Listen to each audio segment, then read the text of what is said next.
దేవుని నామానికి మహిమ కలుగును గాక. నేటి దినపు వాగ్దానం వచనాన్ని మీ ముందుకు తీసుకురావడానికి ప్రభు సహాయం చేస్తున్నారు కదా. సామెతల గ్రంథం 11వ అధ్యాయం 20వ వాక్యం. యథార్థముగా ప్రవర్తించువారు ఆయనకి ఇష్టలు.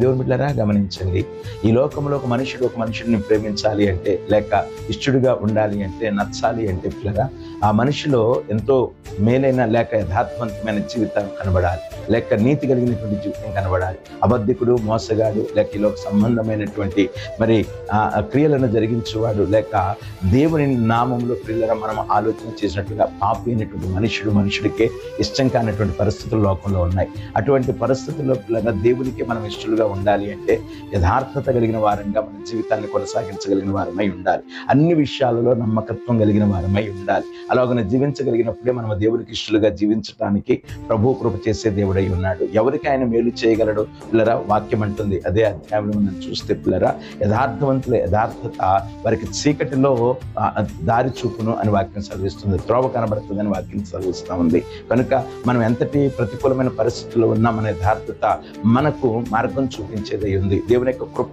ఆ రీతిగా మనకు తోడుగా వచ్చేది. కనుక నేటి దినాన నీ జీవితంలో నీవు ఏమి సంపాదించామా, ఏమి దేవుని కొరకు సిద్ధపరచుకున్నామా, ఏమి ఇచ్చామా అనే మాట కంటే యథార్థంగా ప్రవర్తించడానికి ప్రయత్నం చేయి. నిత్యంగా నేను మనం దేవునికి ఇష్టంగా ఉండటానికి ప్రభు సహాయం చేయబోతున్నారు. అట్టి కృప దేవుడు మనకు అనుగ్రహించును గాక. ఆమేన్.